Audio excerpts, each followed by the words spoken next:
Welcome to Ruchi Academy. Today we will discuss class 12 poem Keeping Quiet, written by Pablo Neruda. The poem is about the importance of silence and introspection.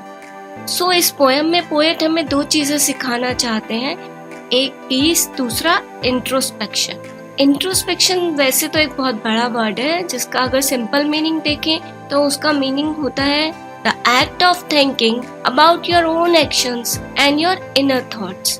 अगर एक simple example लेना चाहें introspection का हम ले सकते हैं. For example thinking about your next good dinner, thinking about your past. और जब इसके बारे में डिस्कस किया जाएगा पोएम में तो और अच्छे से एक्सप्लेनेशन आपको समझ में आ जाएगा.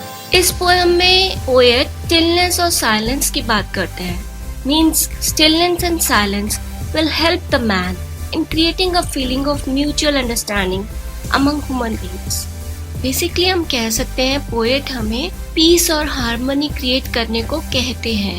So let's start the poem. Now we will count to 12 and we will all keep still for once on the face of the earth. Let's not speak in any language. Let's stop for 1 second and not move our arms so much. Poet यहाँ कहना चाहते हैं कि जब तक हम 12 तक count करें हम स्टिल हो जाएं. यहाँ पे जो नंबर 12 है कुछ भी हम समझ सकते हैं. हम समझ सकते हैं 12 days, 12 months, 12 years, 12 hours. ये हम पर छोड़ दिया है पोएट ने कि हम 12 तक माइंड में काउंट करेंगे तो हम उसे कुछ भी समझ सकते हैं. पोएट ने हमें काम और स्टिल रहने को कहा है, शांत रहने को कहा है. एक बार के लिए इस धरती पर पहली बार हम किसी भी लैंग्वेज में बात नहीं करेंगे. पोएट के कहने का मतलब ये है कि दुनिया में बहुत सारे लोग हैं और जो अलग अलग लैंग्वेज में बात करते हैं, लेकिन हम किसी भी लैंग्वेज में अभी बात नहीं करेंगे. सिर्फ एक ही लैंग्वेज में बात करेंगे, वो है साइलेंस. यानी हम बिल्कुल चुप रहेंगे और एक भी पल के लिए हम हिलेंगे भी नहीं, अपने आर्म्स भी नहीं हिलाएंगे. अब देखिए हम जैसे खाली बैठे होते हैं, खाली बैठे बैठे हम अपना फ़ोन निकाल के फ़ोन चेक करने लगते हैं. हमें पता है फ़ोन में अभी कुछ भी नहीं है, फिर भी हम फ़ोन में मैसेजेस चेक करेंगे, व्हाट्सएप चेक करेंगे. हम अगर किसी से बात नहीं कर रहे हैं तो अपनी बॉडी को मूव करते रहते हैं, कोई ना कोई बॉडी में मूवमेंट चलती रहती है. तो पोएट यहाँ पे यही कहना चाहते हैं कि कुछ देर के लिए बिल्कुल चुप हम साइलेंस हो जाते हैं और बिल्कुल स्टिल हो जाते हैं. अपने हाथ पैर कुछ भी नहीं हिलाते, हम अपनी बॉडी में कोई भी मूवमेंट नहीं करते. चलिए आगे नेक्स्ट स्टैंजा पे बढ़ते हैं. Second stanza. It would be an exotic moment without rush, without engines. We would all be together in a sudden strangeness. Fishermen in the cold sea would not harm whales, and the man gathering salt would look at his hurt hands. यहाँ poet कहते हैं it would be an exotic moment. Exotic means rare, extraordinary. Means when everyone will come to stand still. It will be a rare situation. ये बहुत rare situation होगी जब सब silence हो जाएंगे, सब कुछ स्टैंड स्टिल हो जाएगा. उस समय कोई इंजन्स की आवाज भी नहीं आ रही होगी, इंजन्स भी नहीं चल रहे होंगे. मीन्स कोई व्हीकल्स, मशीन सब स्टॉप हो जाएंगी. वो सिचुएशन बिल्कुल डिफरेंट सिचुएशन होगी, एक्स्ट्रा ऑर्डिनरी सिचुएशन होगी. कि इन अ सडन स्ट्रेंजनेस इसलिए कहा है कि उस टाइम पे जब व्हीकल्स बंद होंगे, मशीन्स बंद होंगी, कोई रश नहीं होगा, सब काम क्वाइट होंगे, सब यूनाइटेड होंगे, एक साथ होंगे, तो वो एटमॉस्फेयर बहुत स्ट्रेंज होगा, बहुत डिफरेंट होगा. जो मछुआरे हैं वो वेल्स को हार्म ना करें, उन्हें हानि ना पहुंचाएं. फिशरमैन से यहाँ पर पोएट का मतलब है पावरफुल पीपल. पावरफुल लोग हैं वो कम पावरफुल लोगों को परेशान ना करें, उन्हें हानि ना पहुंचाएं. और जो लोग समुद्र से सॉल्ट इकट्ठा कर रहे हैं वो कुछ देर रुककर अपने हाथों को देखें कि उनके हाथ पे कितनी इंजरीज हो गई हैं. इससे पोएट का मतलब ये है कि जो भी लोग एंडलेसली वर्क करते जा रहे हैं, मेहनत करते जा रहे हैं, वे कुछ देर रुके और देखें कि उन्होंने अपने शरीर को, अपनी बॉडी को कितना डैमेज कर दिया है. मीन्स पोएट यहाँ ये कहना चाहते हैं कि हम एनिमल्स को हार्म करना छोड़ दें, काम डाउन हो जाए, जिससे कि हम ये देख सकें कि हमने क्या पाया और क्या खोया। इसके लिए पोएट ने एग्जाम्पल दिया है उन लोगों का जो कि समुद्र में सॉल्ट इकट्ठा करते हैं और अपने हाथों को हर्ट कर लेते हैं। इसके थ्रू भी पोएट यही समझाना चाहते हैं कि जो लोग बहुत मेहनत कर रहे हैं वो कुछ देर रुक कर देखें तो सही, बैठे तो सही और सोचें कि क्या उन्होंने अचीव किया, क्या सच में कुछ अचीव हुआ। How much they have lost for the sake of attaining such materialistic things. कि इस भाग दौड़ में मेहनत करने में उन्होंने क्या पाया, कुछ पाया या फिर अपनी बॉडी को सिर्फ डैमेज ही किया है। यही स्टैंजा में पोएट यहाँ बताना चाहते हैं। सो इनडायरेक्टली यहाँ पे पोएट बहुत कुछ कहना चाह रहे हैं। चलिए आगे बढ़ते हैं नेक्स्ट स्टैंजा की ओर। Stanza 3, Those who prepare green wars with gas, wars with fire, victory with no survivors, would put on clean clothes and walk about with their brothers in the shade, doing nothing.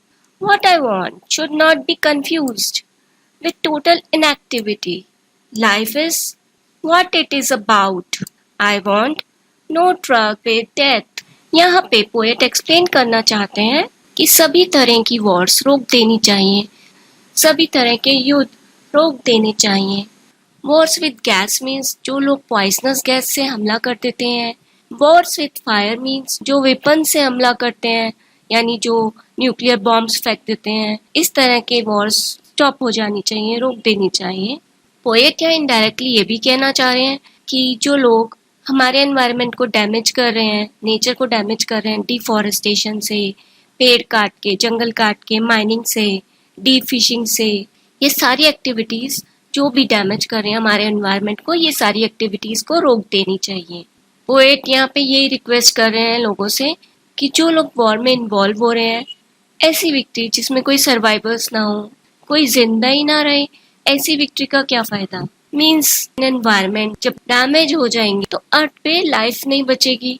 यहाँ पर poet का put on new clothes का मतलब यही है, एक जीने का नया तरीका सीखना चाहिए, लाइफ के बारे में एक नया तरीका सोचना चाहिए, एक नया एनालिसिस करना चाहिए। यहाँ पे ये नई सोच को ही पुट ऑन न्यू क्लोथ्स बोला है। ब्रदर से मतलब है पोएट का एनिमीज, जो एनिमीज हैं उन्हें ब्रदर्स समझें, अपने एज अ ब्रदर्स ट्रीट करना चाहिए। In the shade doing nothing means किसी छायादार पेड़ के नीचे जाके बैठ जाएं और कुछ भी ना करें। पोएट यही कहना चाहते हैं, he wants to say he wants all of us to be united as one and consider our enemies to be our brother. So he is promoting brotherhood, peace and unity. So finally इस stanza में poet यही कहना चाहते हैं कि एक छायादार पेड़ के नीचे जाइए और अपने आप को एनालिसिस कीजिए, इंट्रोस्पेक्ट कीजिए, एक आत्मचिंतन कीजिए और सोचिए कि आपने लाइफ में क्या पाया है, क्या खोया है। Means people should need some time to introspect into the consequences of their actions. Introspect यानी आत्मचिंतन करें, सोचें। और यही इस पोएम का थीम भी है जो पोएट ने हमें बताया है। चलिए आगे बढ़ते हैं। Now poet is saying, what I want should not be confused with total inactivity. अब पोएट यहाँ पे क्लैरिफाई करना चाह रहे हैं कि वह ये नहीं कह रहे हम एकदम घर में बैठ जाएं, कोई भी एक्टिविटी ना करें, हम बिल्कुल आइडल हो जाएं, खाली हो जाएं। Life is what is about, life का नाम ही एक्टिविटी है, एक्टिविटी नहीं करेंगे तो लाइफ होगी ही नहीं। I want no truck with death, poet कहते हैं वो बस इतना चाहते हैं कि उन्हें डेथ नहीं चाहिए। आई वॉन्ट नो ट्रक एक ईडियम है जिसका मीनिंग होता है to refuse to tolerate something. Means जो पोएट है वो डेथ को टॉलरेट नहीं कर सकते थे, डेथ को बर्दाश्त करना नहीं चाहते, डेथ को इग्नोर करना चाहते हैं। He doesn't want anyone to become non-active person. He simply want we should stop and see the consequences of our deeds. वो ये नहीं चाहते कि हम कोई एक्टिविटी ना करें, वो ये चाहते हैं कि जो एक्टिविटी हम कर रहे हैं क्या वो सही है या गलत, रिजल्ट अच्छे नहीं है, गलत है, रॉन्ग है, तो हमें वो सब चीजें, वो एक्टिविटीज नहीं करनी चाहिए। Next stanza, If we were not so single-minded about keeping our lives moving, and for once could perhaps a huge silence might interrupt this sadness of never understanding ourselves and of threatening ourselves with death. यहाँ poet ये कहना चाहते हैं, if we were not so single minded, अगर हम single minded ना होते, single minded means कि हम एक ही सोच रखते हैं। क्या सोच रखते हैं? कि एंडलेसली काम करते रहना है, मेहनत करते रहना है। हमने अपना टारगेट बना लिया है कि डेथ से पहले हमें अपने काम पूरे करने हैं, हमारी एक ही सोच है, हमारा एक ही एम है कि हमें अपने काम करते रहना है। About keeping our lifes moving, और हमारी लाइफ चलती जाए। बट यहाँ पोएट कह रहे हैं, for once could perhaps a huge silence, अगर हम सिंगल माइंडेड ना होके एक ही सोच ना रखे, कुछ देर रुक जाए, स्टॉप हो जाए फॉर अ वाइल, और उस मोमेंट पे हम सोचें, सिंगल माइंडेड ना होकर हम ये सोचें कि what we have achieve till now, कि हमने क्या अचीव किया अब तक। माइट इंटरप्ट दिस सैडनेस, ये जो चुप्पी है, ये जो ह्यूज साइलेंस है, अगर हम रुक जाएंगे तो ये सैडनेस को इंटरप्ट कर देगी, मतलब सैडनेस को रोक देगी, हमारे अंदर का जो दुख है उसे रोक देगी। फिर हम ये सोच पाएंगे कि हमने जो काम किया, मेहनत की, उसमें हमने क्या अचीव किया, और उस अचीवमेंट को हम इंजॉय कर पाएंगे। वो हैप्पी मोमेंट्स हम सोच कर उसे इंजॉय कर पाएंगे। बट होता क्या है, end of threatening ourselves with death, यानी हम डेथ से डर रहे हैं और हम ये सोच रहे हैं कि डेथ से पहले हम सब कुछ हासिल कर लें।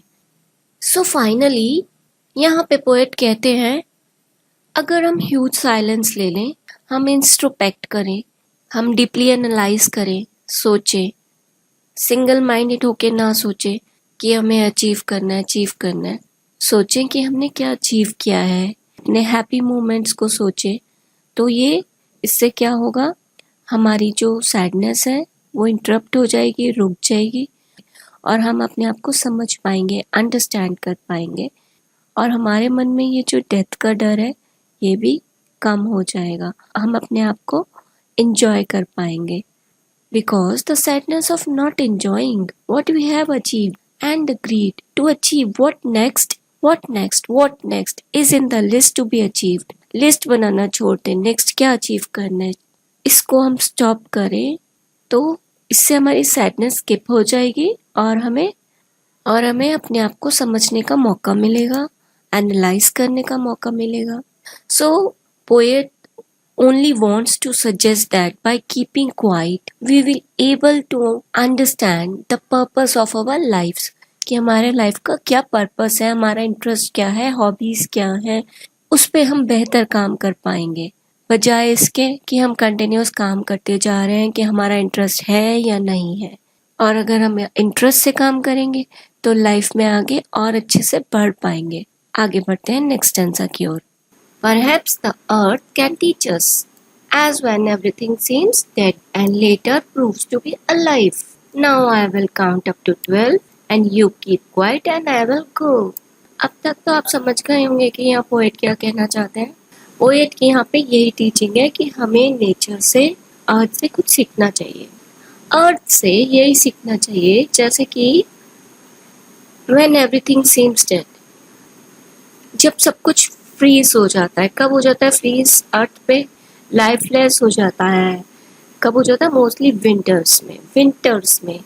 विंटर्स में क्या होता है, सब कुछ रुक जाता है, पेड़ों के पत्ते झड़ने लग जाते हैं, ठंड के मारे किसी का बाहर निकलने का मन नहीं करता, सब चाहते हैं कि अपने अपने रजाइयों में जाके बैठ जाएं। लेकिन जैसे ही स्प्रिंग आता है पेड़ पौधे भी खिल उठते हैं, लाइफ जो है फिर से चेंज हो जाती है, बेहतर हो जाती है, और जो पेड़ पौधे हैं वो भी झूम उठते हैं, उनके भी अच्छे अच्छे आने लगते हैं। यही टीचिंग है पोएट की, यहाँ पे लेसन मिलता है अर्थ से कि हम भी अपनी लाइफ इसी तरह से बेटर बना सकते हैं। विल टेक अ पॉज, हम साइलेंस हो जाएं, पॉज ले लें, and then introspect in our lifes, It will give new meaning to our life. Then we will able to understand the purpose of our life. It will be like a birth of the soul. Now I will count up to 12 and you keep quiet and I will go. Again poet says, कह रहे हैं poet कि मैं 12 तक count करता हूँ, तुम लोग शांत हो जाना और मैं यहाँ से चला जाऊंगा. यहाँ पे quite means calm down ourselves, हम शांत हो जाएं और पीस और हार्मनी. पोएट हमें अकेला छोड़ते हैं, वो कहते हैं अब हम खुद एनालाइज करें, सोचें समझें, यहाँ से सीन छोड़ना चाहते हैं. अब वो यही मैसेज किसी और तक पहुँचाएंगे. So we need to think in order to achieve peace and harmony. यहीं पे हमारी पोएम खत्म होती है. आपको समरी अच्छे से समझ आई गई होगी. अब आप इसके एमसीक्यूज आराम से कर सकते हैं. नेक्स्ट वीडियो आप जो देखेंगे उसमें आपको एमसीक्यूज हैं वो आपको मिल जाएंगे. तो फिर वीडियो अच्छी लगे तो आप कमेंट में यस कीजिए, नहीं अच्छी लगे तो नो कीजिए. अब आप आराम से इंस्ट्रोस्पेक्ट कीजिए, एक्सपीरियंस कीजिए. नेक्स्ट वीडियो में मिलते हैं.